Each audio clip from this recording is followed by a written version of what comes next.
Le président sud-africain Cyril Ramaphosa a lancé un appel au chef des forces de soutien rapide du Soudan, le général Mohamed Dagalo, l'exhortant à mettre fin à la guerre dévastatrice qui sévit actuellement dans le pays. Le chef d'État sud-africain a souligné l'importance d'engager des efforts diplomatiques pour parvenir à une paix durable dans le pays et promet le soutien de l'Afrique du Sud au prochain dialogue entre les belligérants. Pour rappel, la guerre au Soudan entre le chef de l'armée, le général Abdel Fattah al-Burhan, et les forces paramilitaires du général Mohamed Dagalo a fait plus de 9000 décès et plus de 4,8 millions de personnes déplacées à l'intérieur du Soudan et 1,2 million vers les pays voisins selon le Haut Commissariat des Nations Unies pour les réfugiés.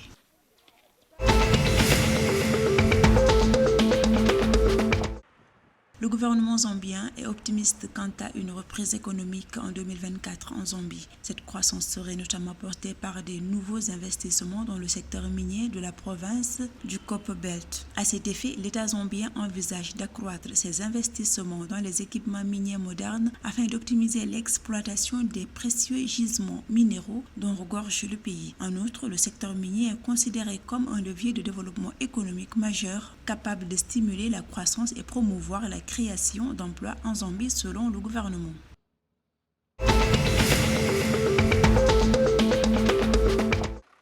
Le secteur du tabac au Zimbabwe fait face à des risques de maladies. Le Conseil de recherche sur le tabac a ainsi alerté les agriculteurs sur les mesures visant à prévenir la maladie du virus H de la pomme de terre qui affecte le tabac et d'autres cultures. Ce virus est l'une des maladies du tabac les plus dommageables et peut entraîner une perte de rendement allant jusqu'à 70%. Au Zimbabwe, le tabac est la principale culture de rente. La récolte de tabac pour le compte de la campagne 2022-2023 a totalisé 261 000 tonnes dans ce pays d'Afrique australe.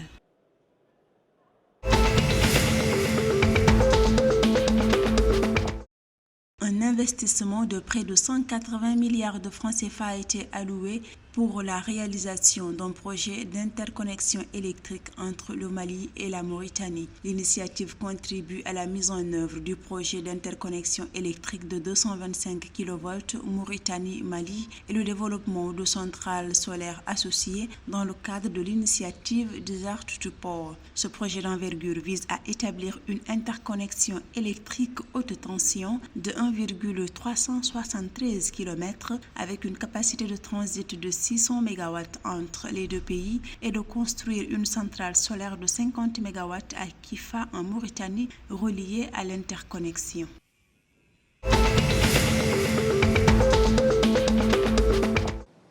Au moins 3 personnes ont perdu la vie lors d'une attaque djihadiste dans un village situé dans le district de Mocimboa da Praia au nord du Mozambique, mercredi 3 janvier 2024, annoncent des sources sécuritaires et des responsables locaux. Les assaillants ont incendié 43 maisons et une dizaine de commerces. Le district de Mocimboa da Praia au Mozambique a été aux mains des groupes djihadistes entre août 2022 et août 2021.